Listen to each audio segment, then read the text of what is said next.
Bismillahirrahmanirrahim. Assalamualaikum warahmatullahi wabarakatuh. Innal hamdalillah nahmaduhu wa nasta'inuhu wa nastaghfiruh wa na'udzu billahi min shururi anfusina wa min sayyiati a'malina. May yahdihillahu fala mudilla lahu wa may yudlil fala hadiya lahu. Asyhadu an la ilaha illallah wa asyhadu anna Muhammadan 'abduhu wa rasuluh. Amma ba'd. Pada kesempatan kali ini kami dari kelompok 3 akan menjelaskan tentang materi peserta didik dalam pendidikan Islam. Untuk kelompok 3 ini terdiri dari 2 orang. Yang pertama saya Zufar Aulia Hanif dengan nomor NPM 2204010014 dan teman saya Sri Ningsih dengan nomor NPM 2204010018. Berikut adalah materi yang kami presentasikan. Pada materi ini terdapat 4 pokok pembahasan. Yang pertama adalah pembahasan pengertian dan teori fitrah peserta didik. Yang kedua, pembahasan dasar-dasar kebutuhan anak untuk memperoleh pendidikan. Yang ketiga, pembahasan tentang tahapan atau periode perkembangan peserta didik dalam Islam. Yang keempat adalah pembahasan sifat dan etika peserta didik dalam belajar. Pembahasan pertama adalah pengertian dan teori fitrah peserta didik. Peserta didik dalam pendidikan Islam adalah individu yang sedang tumbuh dan berkembang, baik secara fisik, psikologis, sosial, dan religius, dalam mengarungi kehidupan di dunia dan di akhirat kelak. Peserta didik cakupannya lebih luas daripada anak didik. Peserta didik tidak hanya melibatkan anak-anak, tetapi juga orang dewasa. Di dalam ajaran Islam terdapat 3 istilah tentang peserta didik. Yang pertama adalah istilah murid. Istilah murid ini digunakan pada seseorang yang sedang menuntut ilmu pada tingkat sekolah dasar, mulai dari ibtidaiyah sampai aliyah. Yang kedua adalah istilah thalib. Istilah thalib ini selanjutnya digunakan untuk peserta didik yang menempuh pendidikan di perguruan tinggi. Yang ketiga adalah istilah muta'alim.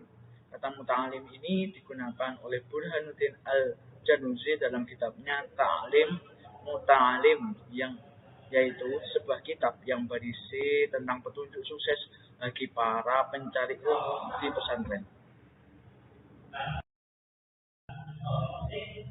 Yang kedua adalah teori fitrah peserta didik. Yang pertama adalah fitrah keimanan.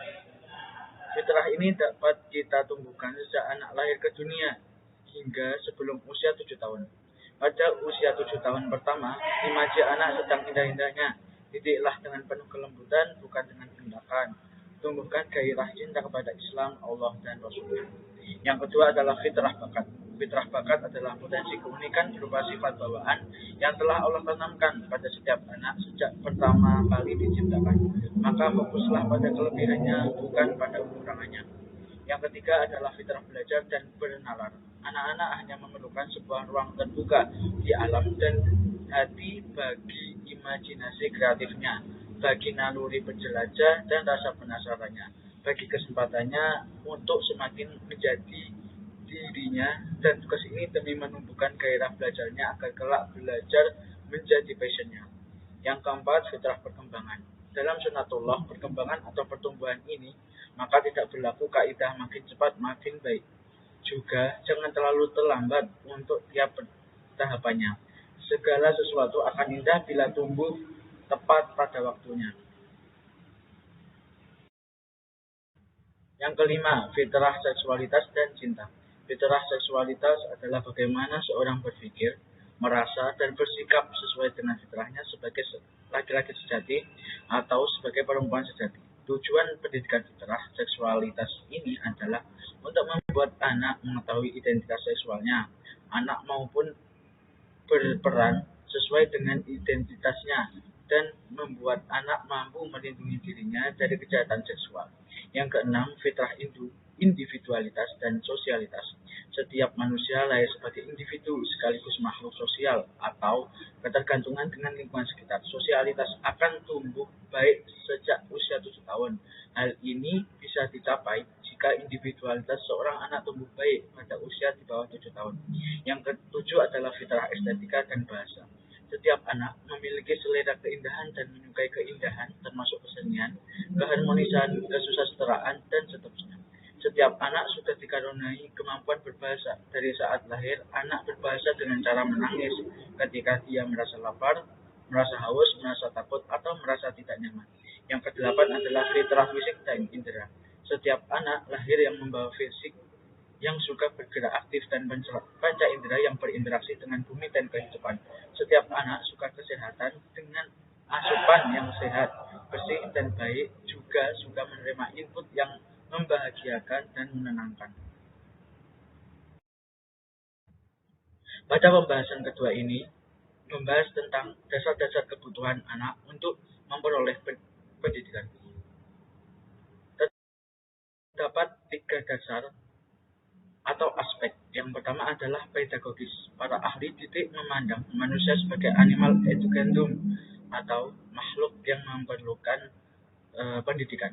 Yang kedua adalah sosiologis atau kultural.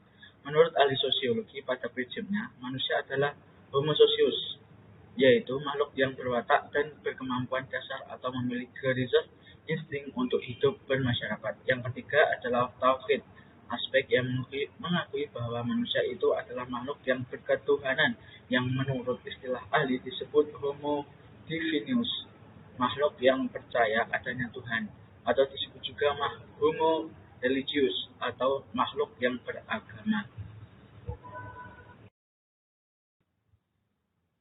Nah, selanjutnya yaitu pembahasan ketiga, tahapan-tahapan perkembangan peserta didik dalam Islam.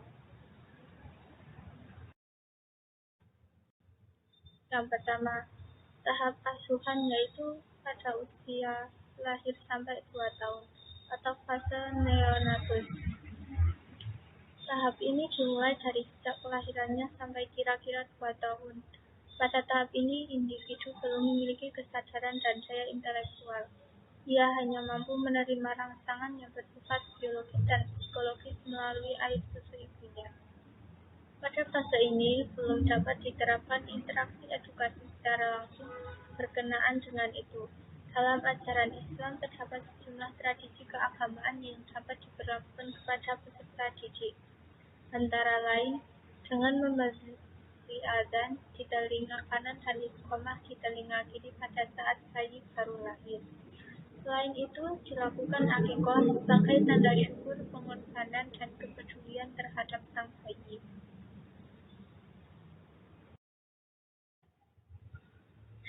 Yang kedua, tahap jasmani, yaitu usia 2-12 tahun. Tahap ini lazim disebut sebagai fase kanak-kanak atau al-tif atau sabi, yaitu mulai masa neonatus sampai dengan masa mimpi basah atau kolusi. Pada tahap ini, anak mulai memiliki potensi biologis, pedagogis, dan psikologis sehingga seorang anak sudah mulai dapat dibina, dilatih, dibimbing, diberikan pelajaran dan pendidikan yang disesuaikan dengan bakat, minat, dan kemampuannya. Yang ketiga, tahap psikologis, yaitu usia 12-20 tahun. Tahap ini disebut juga fase tamyiz, yaitu fase di mana anak-anak mulai mampu membedakan antara yang baik dan yang buruk, benar dan salah, dan fase balik atau tahap mukhalaf, yaitu tahap berkewajiban menerima dan memikul beban tanggung jawab atau taklif. Pada masa ini, seorang anak sudah dapat dibina, dibimbing, dan dididik untuk melaksanakan tugas-tugas yang menuntut komitmen dan tanggung jawab dalam arti yang luas.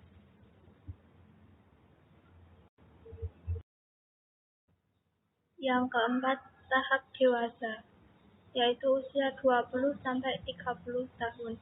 Pada tahap ini, seseorang sudah tidak disebut lagi anak-anak atau remaja, melainkan sudah disebut dewasa, dalam arti yang sesungguhnya, yakni kedewasaan secara biologis, sosial, psikologis, religius, dan lain sebagainya.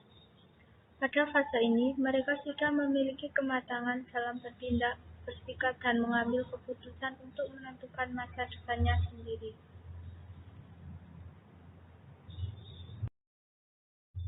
Yang kelima, tahap bijaksana, yaitu dari usia 30 sampai akhir hayat.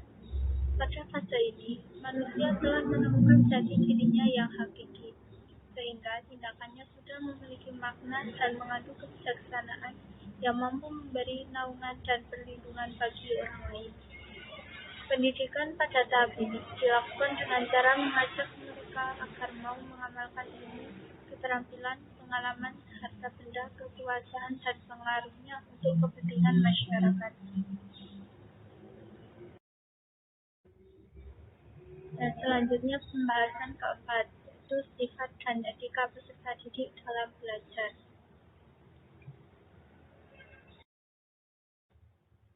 Ada 11 pokok kode etik menurut Al-Ghazali. Yang pertama, belajar dengan niat ibadah dalam rangka ta'aruf kepada Allah Subhanahu wa Ta'ala. Yang kedua, mengurangi kecenderungan pada duniawi dibandingkan masalah ukhrawi. Yang ketiga, bersikap tawadhu atau rendah hati dengan cara meninggalkan kepentingan pribadi untuk kepentingan pendidiknya.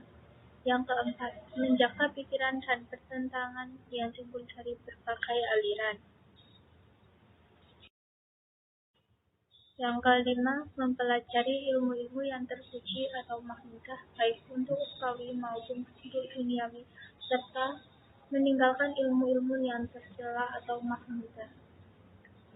Yang keenam, belajar dengan bertahap atau berjenjang dengan memulai pelajaran yang mudah atau konkret, menuju pelajaran yang sukar atau abstrak, atau ilmu yang fardhu ain menuju ilmu yang fardhu kifayah.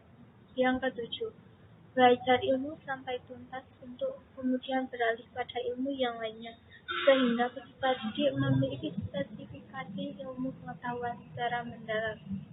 Yang kedelapan, mengenal nilai-nilai ilmiah atas ilmu pengetahuan yang dipelajari, sehingga mendatangkan objektivitas dalam memandang suatu masalah. Yang kesembilan, belajar dengan bertahap atau berjenjang dengan memulai pelajaran yang mudah atau konkret menuju pelajaran yang sukar atau abstrak, atau dari ilmu yang fardhu ain menuju ilmu yang fardhu kifayah. Yang ke-10, belajar ilmu sampai tuntas untuk kemudian beralih pada ilmu yang lainnya, sehingga peserta didik memiliki spesifikasi ilmu pengetahuan secara mendalam. Yang ke-11, mengenal nilai-nilai ilmiah atas ilmu pengetahuan yang dipelajari, sehingga mendatangkan objektivitas dalam memandang suatu masalah. 3 etika peserta didik menurut Ibnu Jamaah. Yang pertama, terkait dengan diri sendiri, yaitu meliputi membersihkan hati, memperbaiki niat atau motivasi, memiliki cita-cita dan usaha yang kuat untuk sukses, zuhud atau tidak materialistis, dan penuh kesederhanaan.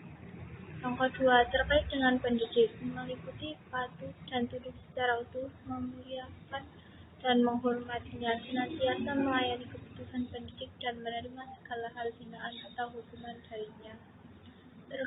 Yang ketiga, terkait dengan pelajaran, meliputi berpegang teguh secara utuh pada pendapat pendidik, senantiasa mempelajarinya tanpa henti, mempraktikkan apa yang dipelajari, dan bertahap dalam menempuh suatu ilmu. Sekian presentasi dari kelompok 3, kurang lebihnya saya mohon maaf. Nun wal qalami wa ma yasturun. Wassalamualaikum warahmatullahi wabarakatuh.